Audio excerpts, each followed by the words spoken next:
Hello everyone and welcome to an evening with Dave Shelton, and this evening is being hosted by Just Imagine in association with David Fickling Books, who published Dave's most recent novel that we're going to be talking about, Monster in the Woods.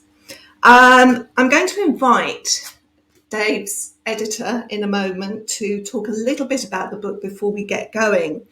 But just to say, we have a really good audience this evening. Well over 100 people signed up to join this chat. And I'm not surprised because Dave's books are incredibly interesting and thought-provoking, but are always good fun to read as well.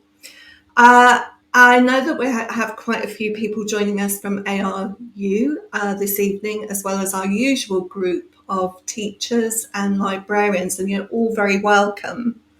I'm quite sure that many of you would like to ask questions during the course of the evening.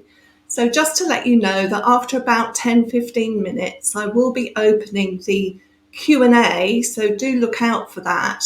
And post your questions there. It allows us to put the questions up on the screen. So by all means, use the chat, make comments, observations, enjoy yourselves chatting with like-minded people.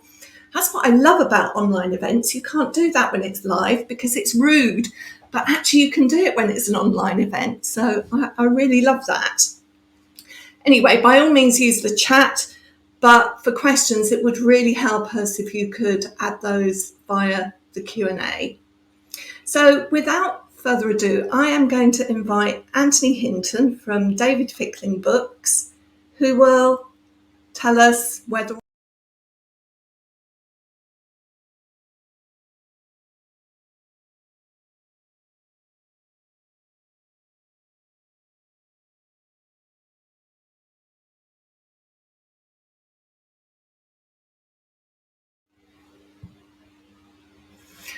Anthony, I've just taken you off the stream for a moment because I don't know if you know, but you hadn't switched your mic on and you couldn't hear me.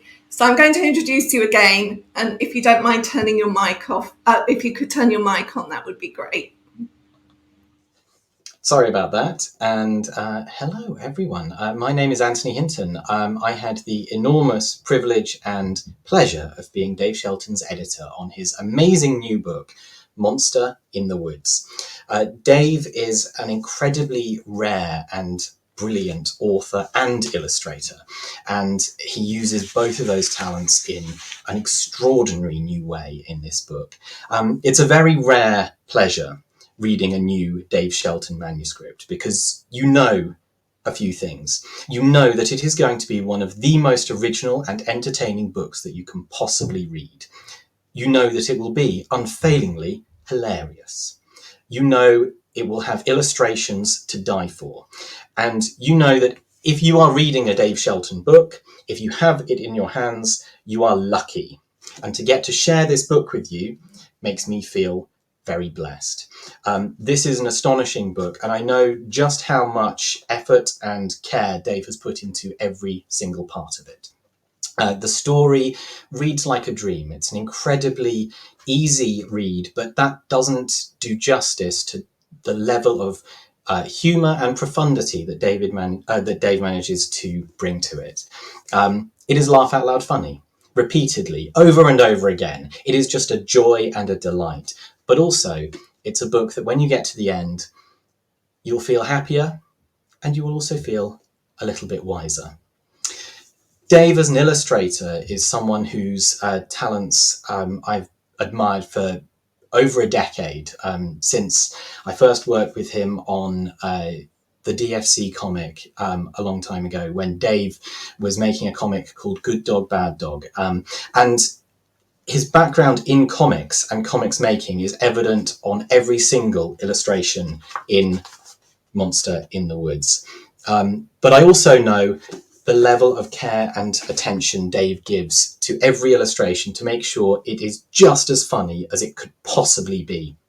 It is, again, just such a pleasure and a privilege here to be talking to you about such a wonderful book that has been part of an amazing journey that we've been on together. If you own this book, everyone else will be very jealous of you. And I am very jealous that you get to read this for the very first time. Thank you very much. And I'll hand you back to Nikki and to Dave. To Nikki, joined here by Dave. My goodness me, what's it like hearing your editor say those things about you? It's just horrible. I can't bear praise like that. Let's move swiftly on from that. Well, we're going to move backwards rather than forwards because to begin with, we've got a very wide audience here this evening. Some may not have heard you speak before, and I thought it would be good before we talk in detail about Monster in the Woods, just to give them an opportunity to hear a little bit about your own backstory and where you come from. And I know how important comics were. We were talking about it the other day, how important they were to you as part of your childhood reading. Maybe you could take us back there and tell us a little bit about how comics really led you into a world of reading, writing, and books. Yeah, I loved comics from very early on, and it's one of those things where they've been present in my life for so long that I can't quite know for sure if the stuff I remember about the earliest kind of instances of the earliest kind of key moments of my love of my life in comics, whether or not they're strictly accurate. I'm sure the first one can't be, just because it's from so long ago, but my first memory of reading anything at all is of reading a comic. And when I say reading a comic, I mean reading the pictures in the comic, but not the words, because I couldn't read yet. I was I can't remember what age, but certainly preschool. And on holiday with my mum and dad and my brothers, and we just arrived at the static caravan in Sheringham that we spent many, many years of visiting for summer holidays. And I think I'd been plonked down at the caravan kitchen table with a comic to get me out of the way. But I was waving at my dad saying, "Oh, well, read something to me then, Dad." And he was saying, "Well, no, I can't. I've not got time because, I'm kind of busy unpacking all the stuff from the car and everything. Here, open it up for me," and pointed at the pictures and just said, you can work out the story. Just look at the pictures so I can get on with what I've got to do." And I kind of did. Or at least this is how I remember it, is that I looked at the pictures, I got some kind of a story out of it, I was happy enough. I suspect the story I got out of it was not the one that you would have got from the whole thing, if you could read words as well. But it kind of made some sort of sense to me. And I think I would have ended up with a deep love of comics, whatever. But it's kind of nice to look back on that and go, "Oh, there you go. That's where it all started." And it's you said, "Oh, it was an important thing to me for childhood reading," but it still is. It's still a lot of my favourite things that I read are comics. I don't really use the term graphic novels because it's all comics to me. Is all of it, all the stuff that's words and pictures together is comics. That's all. I know there are different camps on the comic graphic novel argument. But what would you read now? What kind of comics do you pick up of choice now? I'm catching up on a lot of stuff by Jaime Hernandez. I hope I'm pronouncing his first name right. Who's an LA-based American cartoonist, Latino, as you'd guess from the surname, I guess. And one of the Hernandez brothers, who made a comic called Love and Rockets, which has been going for 30 odd years in various different formats and incarnations. And he has principally worked on a set of characters and a kind of evolving, messy, sprawling soap opera of the thing from, I think about 35 years ago, maybe closer to 40. Incredible body of work, and he's got this beautiful, clear, concise line, real black and white, all in black and white, almost all in black and white, just clear and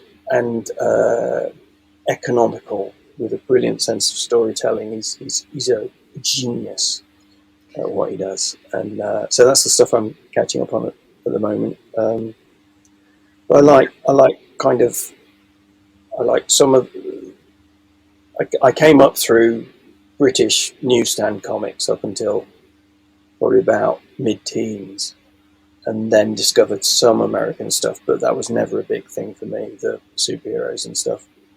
Very little of that. It's more been stuff that's slightly off from the centre, and all kinds of stuff. So, Raymond Briggs and Posey Simmons are great, and weird. I can't think of an example of somebody particularly abstract. There's kind of stuff that you can barely tell what's going on, and that's all interesting. All points of material. There was a time, certainly as a child, when I clearly just loved comics, and it kind of didn't matter what the content was, and that's not quite the case anymore. There's still a little part of me that kind of lights up when something's in comic form. Yeah, that's interesting. I mean, we won't spend much longer on this because we do want to get onto your book, but comics is not really a genre, is it? Because there are things for different readers within that form. And it would be unusual, I think, for somebody to like all comics equally because they are so different. Yeah. Well, of course, you created comics yourself as well. And I just put these on to kind of lead us in to talk a little bit about your writing history. And of course, we've got The Golden Bone, which is from Good Dog, Bad Dog, which was a comic for the DFC. So was that your first published comic, or were there other things before that? I had a couple of black and white. Oh God, I've forgotten about this. A couple of little black and white things in a small press thing called Scenes from the Inside, and then one of those, there was a 3-page comic strip called A Guided Tour of Dreamland, which got reprinted in Deadline magazine in about 1992, I guess, after Deadline wasn't as good as it used to be. And I think essentially they hadn't sold enough advertising that month, and so they had 3 pages to fill, and they found my photocopied thing that had been rejected by a previous editor, and the new editor had found it while scrabbling down the back of a radiator probably. So not much would have been the shorter answer. Very little before doing Good Dog, Bad Dog, and nothing that was in any way as visible, because although the DFC had a relatively limited, a modest, I should say, readership most of the time. Some of the strips that I drew also ran in The Guardian in a children's supplement that they had for a while back then. But of course, resurrected as the Phoenix. Indeed. But then tell us just a little bit about the transition from that into then writing. I mean, was that always on the cards or not? Not really. I suppose the thought had occasionally occurred to me as a child, but the idea of the plan was to draw for a living, and then as I kind of got through my teens, I thought I didn't want to be a fine artist. I wanted to be an illustrator, and so the idea was to draw pictures for a living, and if some of that could be drawing comics, whether or not I wrote them myself, that would be great. That would be a dream. And I tend not to have any great grand plan of, oh, where do you see yourself in 10 years' time? I'm more like, oh, this is where I am now. What's interesting that's visible from here? It's probably relevant that I'm incredibly short-sighted. So I tend to go, so when I was an illustrator, that made working in comics more like a possibility. And then I worked in comics, and from there it seemed like, especially because the comics I was doing were for David Fickling, who is principally a publisher of children's books. Oh, well, maybe I could write an illustrated children's book. So when I had an appropriate idea, I felt it was a possibility, by no means a done deal, that David might be interested in anything I might attempt. And of course, we found you were very good at it, and you won the Branford Bowes Award. So yes, it's still not, writing's not something that comes hugely naturally to me, and I like to think I hold myself to a reasonably high standard. So a lot of what makes my books, however good they are, they're that good because of bloody-mindedness and stubbornness and rewriting more than... You don't want to read my first drafts. I very often don't want to read my first drafts. Do you keep them, incidentally? Oh, well, the Word files or whatever are, on a external hard drive somewhere if I bothered to seek them out. Yeah. So we're going to talk. Well, people who saw the slides will have seen that your writing is very varied. We've got a collection of ghost stories. We've got the detective mystery series with a pencil case, a bookcase. I think there's still room for a suitcase and a nutcase. There's a possibility, I would have hoped. But the one we're really going to talk about today is recently published Monster in the Woods, which I would describe as historical adventure set in a fictional medieval world in which family is really important, and there are some big things to think about. But how would you describe it? How would you lead us into this book? I'm terrible at describing my own work, and probably through that bumbling, oh, I'm here now, I'll do this now. That's my approach to writing to some degree as well. There's not normally a great kind of plan of the plot beforehand. There's a fairly large section of this story which is a rambling journey, and that's kind of appropriate. But I think, the most important thing about it, I think, for me is that theme of family, and trying to capture not a blandly, oh, we all love each other, it's great family, and there again, not quite the Simpsons end of things, but kind of a bit of abrasiveness between all the members of the family, but essentially they're a really good unit, and they're really good together. I just wanted to get that over, really, and it happens to have monsters and magical squirrels and giant talking heads in as well, because those are the kind of things I like. And there's, to some extent, there's writing in things that I want to draw. So it starts actually with the family. It ends with the family. There is adventure on the way, and we'll talk about that. Can you tell us a little bit about the family members in the story? And while you're doing that, I'm going to open the Q&A as well, because I can see that some people are already asking me, where's the Q&A? So I'm going to do that. But Dave, if you could tell us a little bit about the family. Right. Well, it's it's almost parents and 2.4 children, in that it's mum and dad, and I hope I've created a strong female character in the mother. That was my hope.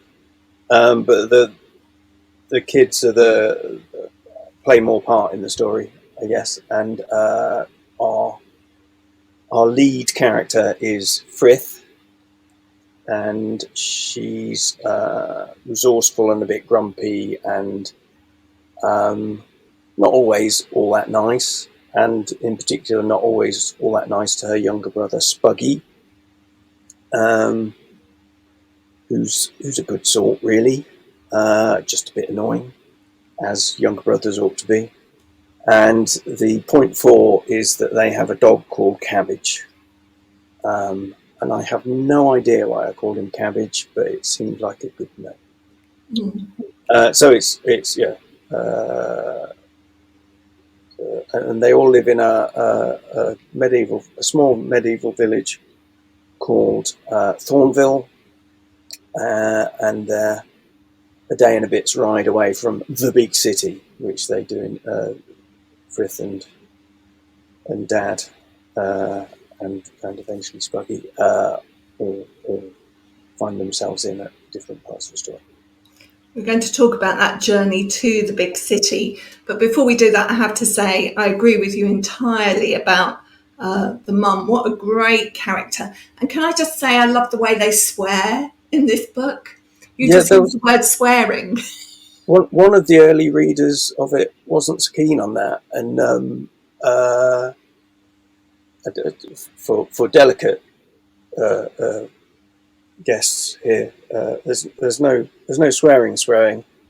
The way that mum swears in the story is that she will say swear, so it's your own swearing fault, that kind of thing.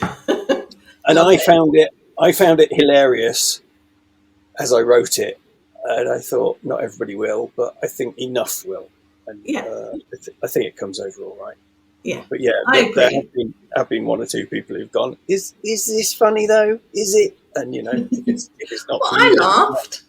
Yeah. I laughed. So I know you're going to read a little bit for us. Shall we talk about the journey across the wasteland before or after your reading? Let's go before, because the bit I'm going to read is after that. So okay. So in that case, one of the things that I wanted to say is that fairly early on in the story, after we've been introduced to the family, and we find out that there could be a monster in the woods. A great big, I'm actually going to show this illustration because it's not one of the ones that you sent, but here. So this great big hulking figure, they've just been talking about the monster, and we think it could be the monster, of course, appears in the door, but it's the blacksmith, and he's been making weaponry, which he pays Father and Frith to take to the big city for the king's armoury. And they have to make their way across this barren wasteland. I loved that whole bit of travel across there. Tell us a little bit about that. I think in writing it, I was kind of slightly wary of it, in that I think certainly in the first draft I was worrying that is this too close to A Boy and a Bear in a Boat, which is one long voyage, and is kind of very often about the ennui of travelling and not really getting anywhere. So I knew I was kind of revisiting roughly that sort of ground, and it's occurred to me since that the reason I find that quite fruitful, I find boring situations quite fruitful, because it frees the mind, I think, and there's a playfulness, and there's something funny about people kind of being forced to amuse themselves, and also being forced forced to spend a lot of time together. I've read maps very badly on long car journeys enough times to know that there's plenty of scope for humour and tension and drama and intense anger sometimes, and disappointment and going wrong. So I think that's, there's a lot of stuff there, but essentially there's a kind of Zen-like state as well, and you can get to some interesting places in that. So I think that's what drew me to it, although I wasn't thinking that kind of consciously at the time. Yeah, that's certainly that. Retrofitted that as a reason. That connection certainly struck me as I was reading it. And what I also loved was how in that so-called barren wasteland, things that you might not normally notice have more importance. You kind of notice everything because there's not as much to notice. And I suppose that contrast with the city, which is so crowded and there's so much going on and so much noise that you stop noticing. Yeah. I'm going to make a very esoteric leap here. There's a filmmaker, an American filmmaker called, I think it's James Marsh, and I don't know if he's still working. He used to make films that were a series of 1-minute shots of not especially interesting scenes with a fixed camera, and it would just be a succession of, here's a field, and then that would be what you got for 60 seconds, and then here's a car park or something. I've only seen one of his films, and to a large degree it was as boring as it sounds, but it entirely shifts your perception, and you recalibrate. And so within the 60 seconds of a scrubby bit of wasteland, a bird flies across at 43 seconds, and it's the most exciting thing. It's not a brilliant bird, it's not, exotic or anything. You say, oh, something happened. And I'm not suggesting that my book is a series of really, really boring things with just a little bit happening, but there's that kind of framing of you need some less dramatic stuff to make the dramatic stuff work, I guess. And you need some drier stuff to make the humour work, and all that kind of balancing. That's a really, that guy was doing it to an extreme that I would never dream of going there. But and there's plenty of action in here, and we're going to hear you read about that in a moment. It's a pacey little number, I think. It certainly is. It's a good page turner. Before I ask you to read, one of the things that Frith's dad says is adventures are good. And I wanted to ask you whether you find adventures, do you go out and seek them, or do they just find you? Well, I think I would probably define especially at this time in my life, I would probably, what counts as an adventure now. My wife and I joke that it's a really big thing if it's a really good drying day and you can get your first lot of washing done, and it's going to be dry before the second lot's even finished its cycle. That's exciting at my age. Again, I wouldn't write it as a novel, but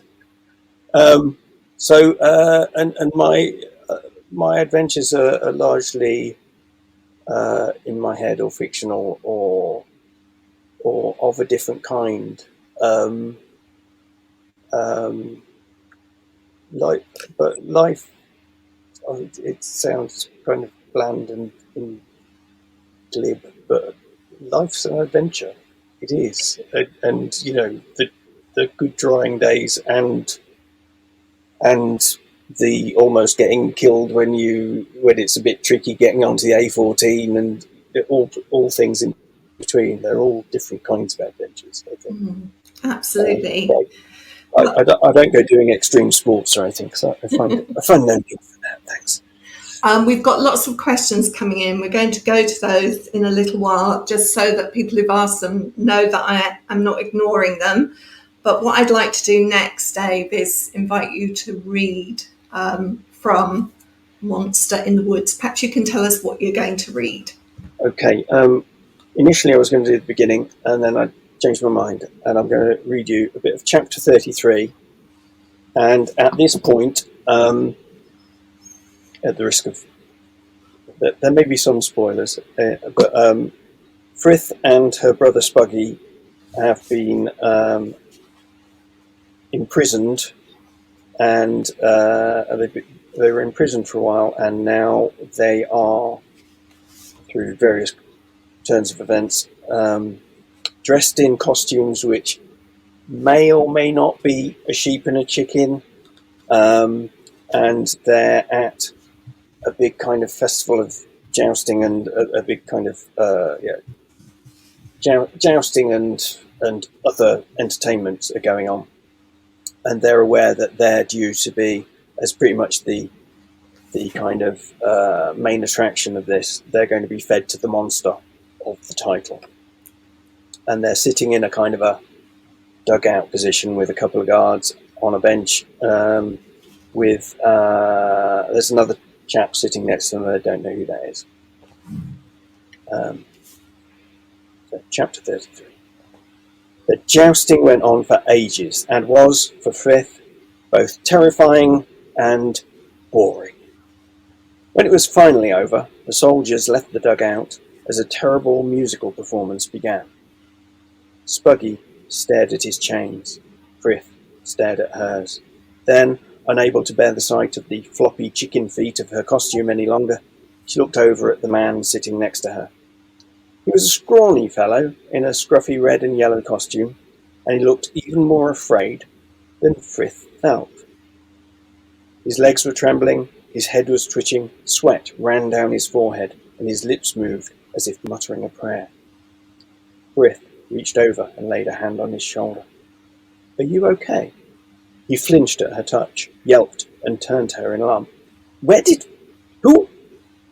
He looked at Frith and Spuggy properly for the first time. "What on earth are you meant to be? Those costumes are a disgrace. I can't believe I have to perform on the same bill as such amateurs." He shook his head. "This," he waved his hand at the musicians, who now seemed to be playing 3 different songs at 4 different speeds. "And this," he pointed at another knocked-out knight being dragged through the mud, "are bad enough. But do I really have to go on after a double act of a threadbare goat and a baggy goose?" "I think," said Frith, "that we're a sheep and a chicken." "It hardly matters." "I suppose not. So, are you being fed to the monster after us, then?" The man looked stunned. Oh no. You're being fed to the monster? But that's awful." "Yes, but that means you're higher up the bill than me." "Well, sorry, what?" The man stood up, throwing his arms out wide, and Frith noticed that his feet were not shackled. 16 years!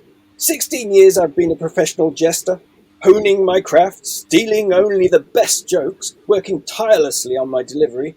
And what's my reward? Warm-up act to a badly dressed lunch in front of these Philistines." He stared out at the crowd, booing and hurling rotten fruit at the musicians. "They haven't got a clue. Barbarians, the lot of them.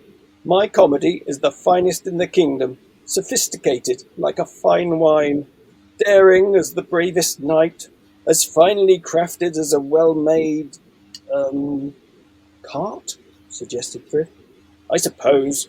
The point is, I'm too good for them. It's to be expected, I suppose.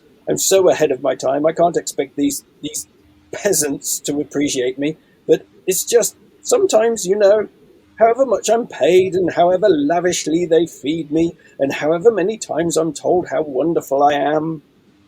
Out on the field, a pair of knights emerged and set about each other with a mace and an axe. "It's just so wearing, do you know what I mean?"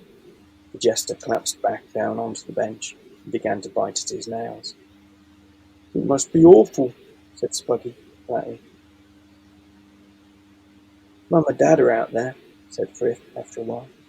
"Oh," said Spuggy. Spuggy. So maybe if they see us, they'll cause a fuss, and they'll get thrown in a dungeon and never let out, said Frith. Or they'll be fed to the monster too. I don't think we can risk that. We'll just have to go out there and hope.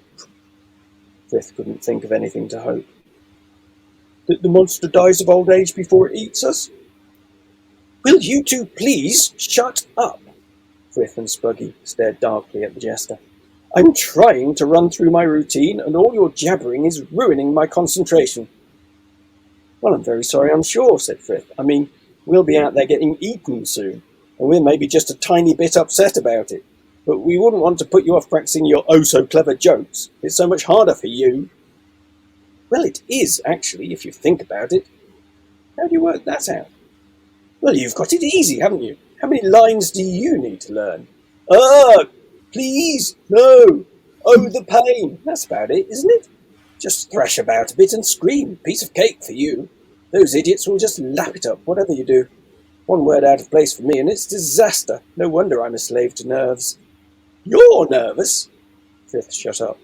As soon as one of the soldiers, with a finger pressed to his lips, led a smaller, older man carrying a bulging cloth bag down the steps.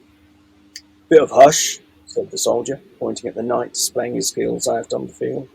That's the king's champion, the Duke of Dunstable. Show some respect. He turned to the jester. And you, funny man, you're on in 2 minutes. The jester stared back at him in silent terror and began to breathe very quickly. You two, the soldier pointed at Frith and Spuggy. Heads up for George here. The older man dropped his bag to the floor and smiled at them apologetically. Frith and Spuggy raised their heads. He means your other heads. The old man rummaged in his bag with one hand and waved the other at Frith's costume head. The bird thing, and also the whatever it is. I am to be sewing them close, so the peoples are not to be seeing you, yes? He produced a spool of thread and a needle from the bag. By orders of His Majesty himself, I am being told, because you are being very important. Reluctantly, Spuggy pulled his costume head back up, and the old tailor began sewing round the neck, sealing him in. Meanwhile, the Duke of Dunstable, having defeated all comers with his skilful swordplay, departed the field of combat to riotous applause. You're on! The guard pointed at the jester, who gulped so hard that Frith heard it even above the sound of stomping feet on the wooden stand above them. Listen to them! The jester wobbled to his feet. Bloodthirsty animals! He climbed the steps. Pearls before swine! He said. Then he took a breath, stood up straight, and marched to the centre of the field, where he promptly dropped his breeches, stuck out his bare bottom, and wiggled it around. The crowd went wild. Sophisticated, muttered Frith, like a fine wine. Then the tailor pulled her maybe a chicken head into place and began to sew. Okay, some jeopardy going on there. And I really feel we probably need to look at some illustration as well to get a sense of that. So Cool. I'm going to just put the slides on and move them on a little bit because we'll get to know more of the story, I guess, as we look at the illustration. It strikes me that we haven't really told everybody about the big wise head, for instance, which is pretty key part of this story. But before we get here, this scene, tell us a little bit about this, Dave. So this is Frith and Dad arriving into the city and the marketplace of the city, and they've Dad's been there a couple of times before. He's kind of used to it because he's a carter, and he carts things around, and sometimes the things he carts around he carts to the city. This is Frith's first time, more or less her first time out of the village, let alone in the city. So it's kind of this amazing overload, sensory overload by her standards. Mm-hmm. I was trying to get that across with a busy kind of a scene with a bit going on. one of the things that when we were chatting the other day, I told you I'm very nosy, and I can't help but being attracted to book spines and what people have got on their shelves. And one one that really stuck out for me was your Bruegel book. Oh, yeah. And looking at this scene kind of reminds me a little bit of what you might get in a Bruegel picture. Yeah, maybe I should have gone much more down the Bruegel road. That would have been an interesting bit of publishing, I think. My lovely wife Pam Smythe was kind enough to buy me a great big book of Bruegel when she knew I was having to draw lots of medieval folk, and I should have referred to it more than I did, to be honest, because I kind of adopted a bit of a kind of standard medieval dress and got some stuff from elsewhere, and I got a few things out of it, but it's for mostly, if I opened it up, I was just kind of really blown away by how fantastic Bruegel is, and didn't actually take much from it because it's too great, and I couldn't possibly. Shall we just add some? I was going to say, should we add some questions in from the audience as we go along? Because there are quite a few that have come in, and I want to make sure I include them. So this seems to be quite relevant to what we're looking at here. Is the humour easier to draw? Right. The interesting thing about illustrating your own books is you can do both. So some things are visually humorous, hopefully, in it, and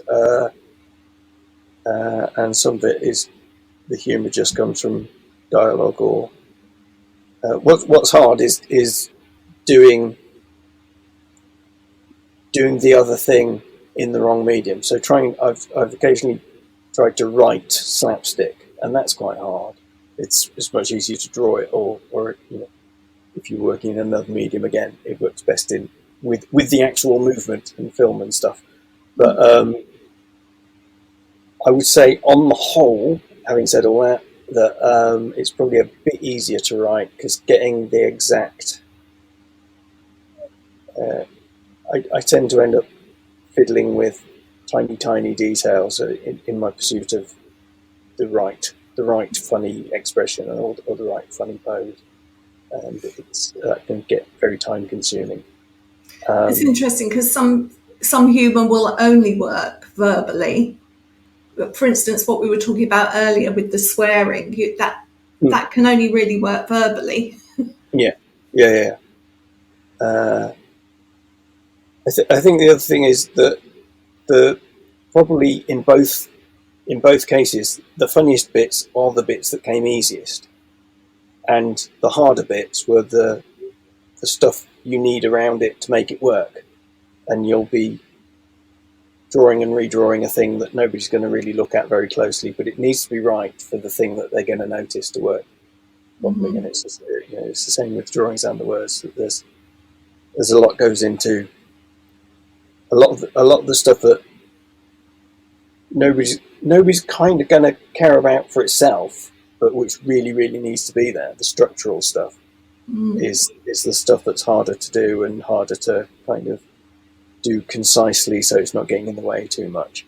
And the stuff where you're really on a roll and you're just going, oh, this is coming out great, and it barely needs a rewrite, and that's probably the stuff that is actually the funniest. But you do need to bang your head against the wall trying to get the other stuff right as well. It's quite frustrating.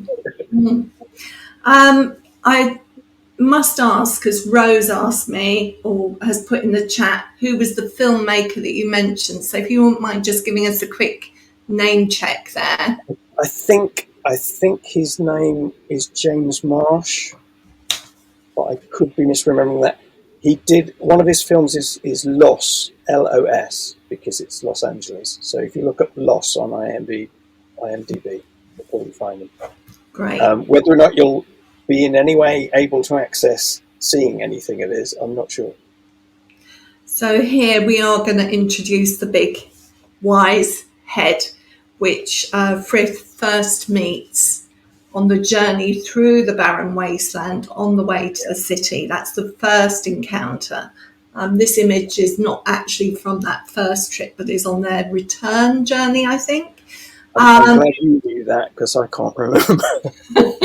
But tell us about, I mean, this is an amazing character. So just go to show you, you do come across the most amazing things in barren wastelands.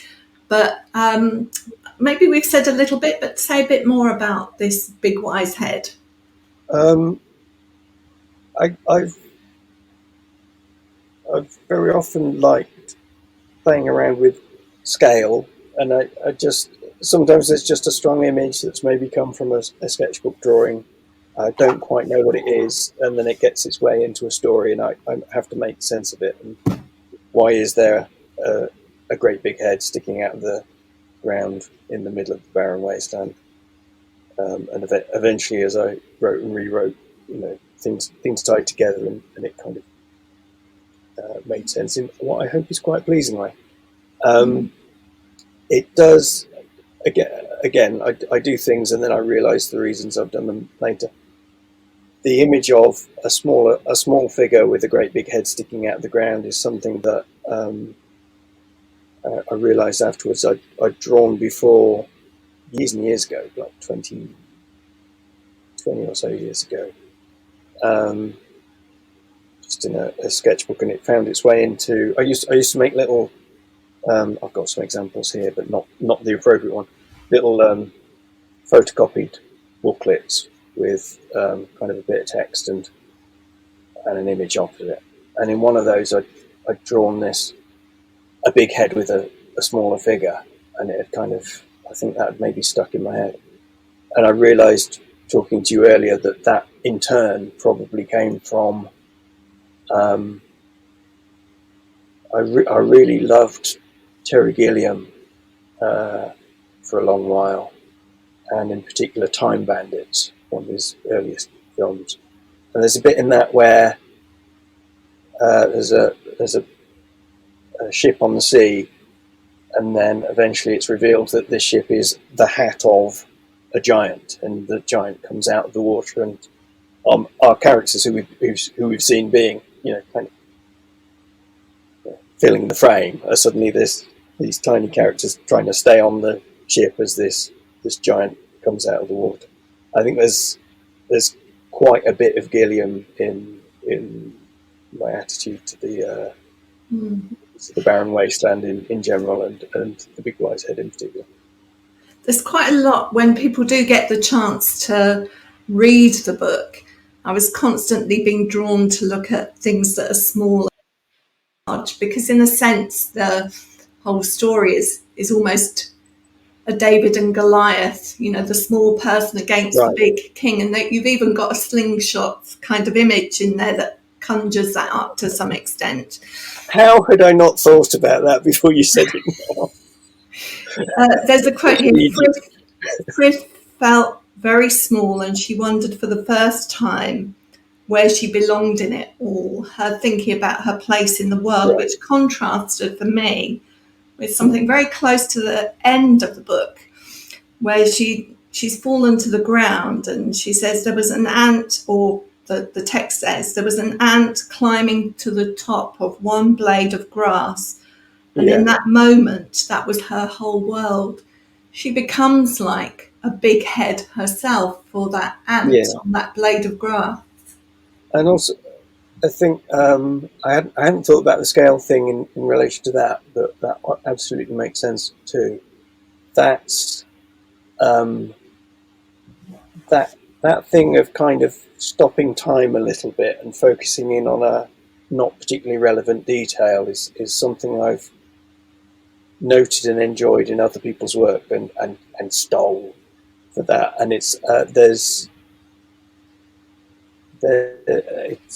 something I've enjoyed in prose and in film, and I refer to them to myself as moments of suspension. and sometimes literally moments. I've had characters kind of thrown into the air and then kind of made quite a thing of that moment when they've reached the top of their trajectory and they're just hanging in the air. There's something about that moment that I come back to quite frequently. Even, sometimes literally a momentary suspension, and sometimes just kind of, there's a load of stuff going on, but we just stopped for a moment. I'm going to move. And now I'm making all kinds of, I'm whizzing off and making connections now. I think it's, the Warner Brothers cartoons where they've gone off the cliff, but they don't fall until they notice. It's that moment as well. Yeah, definitely. And Frith almost has one of those moments when she falls off the cliff. Yes. Yeah. We've got some more images to look at and some more questions coming in. So because the time is whizzing by, I'm just going to invite you to pick out what you want to talk about with these images. I like a crowd scene now and again. Also, by having that big crowd there, I didn't have to draw the horse's legs that hard. So these are the brilliant methods of an illustrator of some experience now.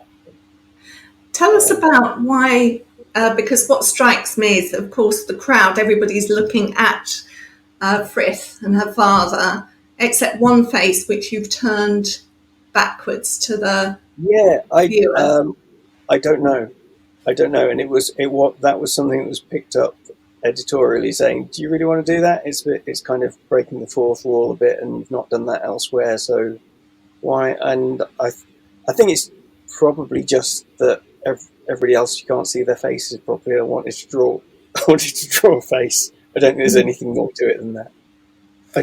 The other thing about this one that's just occurred to me is constantly so I pretty much wrote it and rewrote it, and then when the text was finished, there'd been some character sketches along the way, but I generally write and then I illustrate, which I'm trying to move away from, but it was more or less the case with this one. Mm-hmm. And so you have the writing, and then you have the editorial process of writing, and then I draw all the pictures, and I've got to the end of drawing all the pictures, but I know I'm not finished because then I get the editorial stuff. And some of it is, a lot of it is continuity of likeness and scale and things like that. But the thing that kept coming up from Anthony, bless him, was, where are the reins, Dave? Almost every picture of Geraldine the horse, I forgot to draw the reins in. The kind of Photoshoppy adding stuff in later. There's about half a dozen instances of, I've got to put reins in. Oh, that's funny.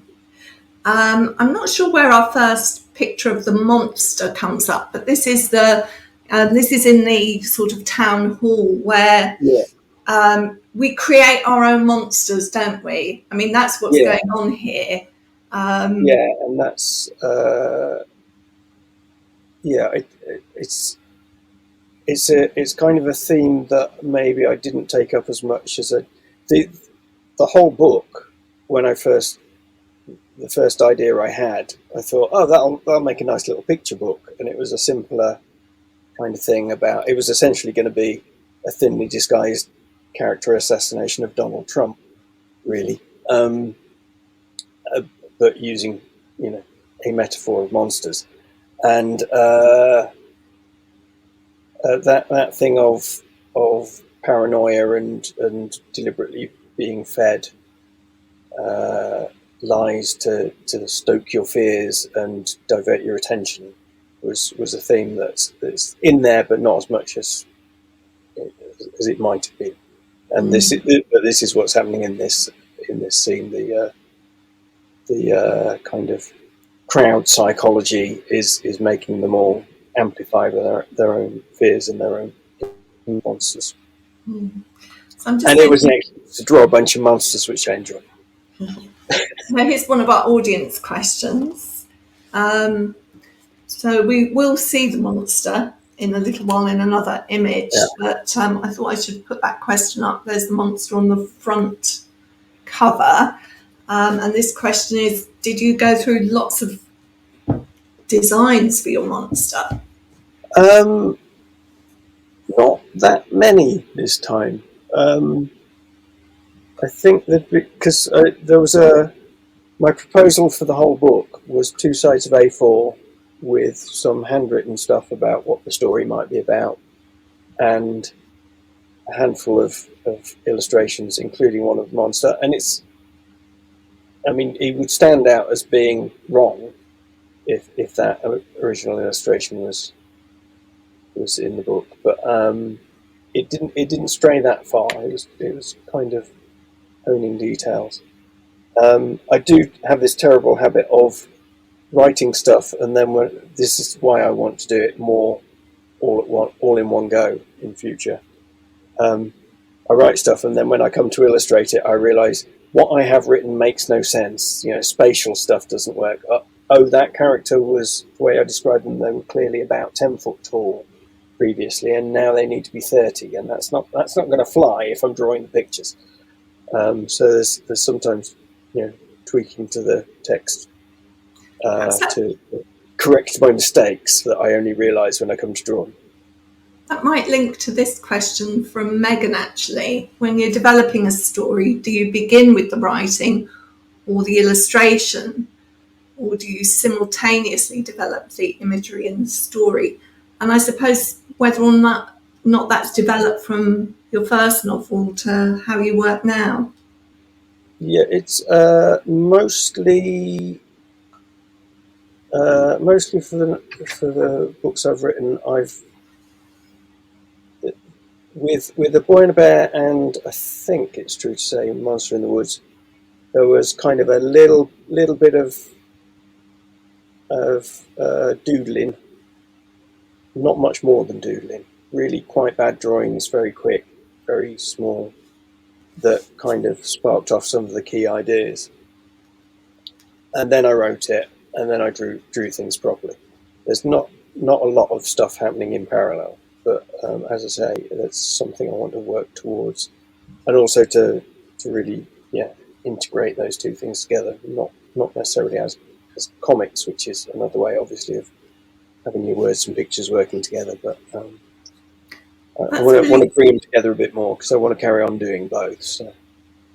That's really interesting, because this bit here, which is before just before they go into the barren wasteland. Yes. And Fritta's been asleep. She wakes up. Yeah. But, where am I? Where am I? And Dad says, we're not on the road anymore. Look. Yeah. And then when we turn the page, this is really unexpected when you see it first time. I mean, that is what you've got, a blank page. And it says, "Oh," she said. Yeah. And then I think there's some more of that. I'm pretty sure there's some more of that later on. But I find it hard to believe that wasn't integrated, the kind of image and the text together, because it just feels so cohesive. I can't. It's been a while. I think that's one where I probably did have, the page turn in mind, and then that makes the whole thing of balancing text and illustration up to that point to make sure that page ends on that word, so that we can have "Oh, she said" on the page turn. And so there's there's the illustrations that you really want to be in there, and then there's the occasional one where we need to shift it on 3 lines, Dave. Can you draw something to take up the appropriate amount of space, and they're all doing a job, Mm-hmm. Let's have a question from Mike. Whoops. Right. Bear with me.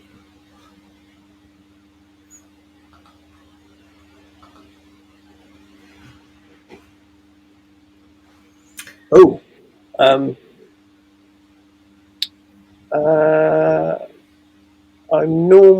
normally setting out to create. See, I was about to say a thing, and then I thought, you've just said that it started out as a picture book and it ended up being a novel. So yeah, it does. I don't think I've started off doing prose and then ended up thinking, oh, this ought to be a comic. I don't think I've ever done a comic and thought, oh, this ought to be prose. There will be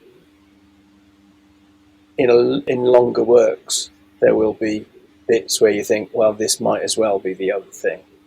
But I am, overall, it suits this medium better. So I'm writing a novel, and I can illustrate this bit a bit more. But I can absolutely see, like with bits of slapstick and stuff, that actually that would work better as a comic. But I'm writing a book now.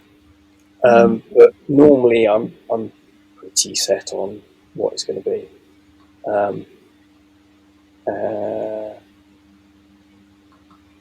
Okay, let's have a look. We've got time to look at just a couple more pictures, and I've got a couple more questions. I just want to make sure that everybody who has asked a question, I put at least one of their questions up, because we've got some people have asked multiple questions. I had to get to one with the monster on.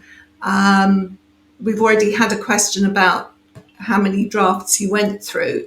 But perhaps this is a good question to ask at this point about the angle for specific pages. For instance, I noticed with the market scene that we had, that almost looked like we were looking through a fisheye lens in the way that you kind of around the scene and then slightly above, really focal point on the cart there.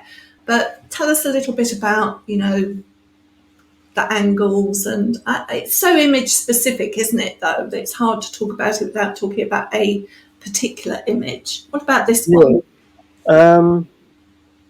This one was fairly naturally at that angle because Frith has just she's actually standing on the edge of a quite an almost sheer drop, not quite a cliff, but there's a dip in the ground there, just behind her, just closer to us, and she's just climbed quite laboriously up that and arrived at the top. So it makes sense for the low angle, and also just to emphasise the drama of it all, and because it's the first sighting of the monster by Frith and by the readers, it makes sense to just kind of, that low angle gives the greater sense of scale and drama to it in this instance. And with this being a reasonably finely detailed double-page spread by my standards, it warranted that level of thought. Whereas some of them I've gone with, the first angle I kind of thought to use, and it's not necessarily the best one always, but with bigger ones, there's and the thing about the market scene being a little bit fisheye lensy. I'm not saying I pulled it off particularly, but there was an intent to do that to some degree. There's a complex form of perspective where you've got kind of 4 vanishing points, but you're also bending stuff around in that fisheye lens way. And if you want, you can really look into this and watch no end of YouTube videos teaching you how to do it properly. But I just took a little bit of that kind of idea and tried to fudge it a bit in my own Dave Shelton way. There's a Korean artist whose name I can't remember, who died earlier this year or late last year, who's just phenomenal facility for drawing stuff straight out with a brush pen and using all that and doing these incredibly intricate things with all kinds of stuff going on. Fascinating. All the kind of stuff that I would have to spend a long time on Google Images that he could just draw up from his remembered imagination and depict. in 4-point perspective. Astonishing. I can't do that, but I can do a half-assed version in a market scene that gives it a bit more scope than it would have had otherwise. Yeah, really interesting. And of course, this is not just about angle. This is also about choosing exactly the right moment to illustrate. Not, she hasn't fallen too far back, but she's not upright. You've got, that moment is really important. It's almost that moment of suspension thing. Yeah. Let's we'll have a look at one more picture. I've got one more question. I think then I will have made sure that everybody who wanted to ask a question has. This is where we're in the King's Court. King's advisor with suitably pointy beard there. And here's a question from Sandy.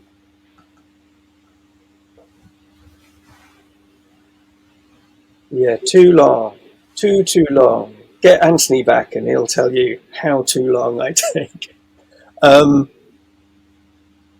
Roughly a couple of years it takes me, and I've been doing this long enough now that I have some writer friends, and some of them are knocking out a couple of books a year, and I don't know how they do it. And not rubbish. When I say knocking out, as if it's they're not taking sufficient care. They're doing amazing things, and I'm just more of a plodder than that. So both with the writing and the illustration, and it's that thing I talked about before of just doggedly doing and redoing, and happily having Anthony as an editor, and Alison, who was the designer as well, coming back to me again and again, and just gently suggesting that another change might be necessary. And I had, particularly with this one and with A Boy and a Bear in a Boat, which I think they're my two most heavily illustrated books. With each of them, I've had emails about suggested changes in the illustrations, which have been preceded by a phone call to say, essentially, brace yourself. There's plenty. I think, oh God, really? And then this email comes through, and it seems like every other illustration there's a change requested. I think, oh, this is ridiculous. You're just being too pernickety, and it's stupid. And I'll do half a dozen maybe, and then I go through it one by one and look at the illustration and look at the suggestion. And go, yeah, I suppose you're right. Yeah. Oh God. Yeah. Good job you said. If I'd have missed that, I'd have been embarrassed. Oh yeah. Yeah. And they'll end up being maybe one or two where I think, genuinely, there's no need on that one. But this stream of suggestions, and they're all right, and they all make the book better. Absolutely. And I absolutely curse them when it comes in, and I am so grateful to them. By the time the book comes out, I'm thinking, oh, thank goodness, there's somebody not letting me succumb to lazy ways. Well, it is a fantastic and beautifully crafted book, which I do hope people are going to pick up and read and enjoy. My final question to you this evening, Dave, is that I did notice that there's a little nod to the Greater Fickling of David Fickling books. Oh, yeah. And I think another place is called Hinton, something Hinton. Yes. Yeah. I want to ask you whether there are other little bits that you put in here to amuse yourself when you're writing. I think I did this before. I think another village is Anstey Green, and I worked at the Cambridge Branch of Waterstones part-time for nearly a decade, and various people came and went, and one of them, one of my co-workers was called Anstey Green, and I always thought, that's not a person, that's surely a place name. And and in the Emily Lyme books, there's references to a series of kind of pulp thrillers written by Smeaton Westerby. Smeaton Westerby is a village in Leicestershire that was in between where my parents live and where my brother and his family used to live. So if I ever visited my parents and then went to see my brother, we'd pass through Smeaton Westerby. And most lengthy car journeys that I take with my wife, we will pass at least one place name where I'll say, and say whatever the place name is, and then we'll discuss whether or not that's a butler or a member of parliament or a. Very good. It's a good game to play. Mm-hmm. A good game to play. Can I just thank everybody who's come along this evening, and especially thank you to people who posted up some questions for us. That's fabulous. There was so much more. We had more illustrations to share, but alas, we don't have time to share them this evening. But most of all, Dave, I really want to thank you for taking time to be with us this evening and tell us more about a fabulous monster in the woods. It's been such a delight talking to you. It's been a pleasure for me, and I'm glad you've been here to remember the book better than I do. So I've got such an awful memory, and it genuinely is a little while since I finished writing it. So. You'll be on to the next one. That's what it is.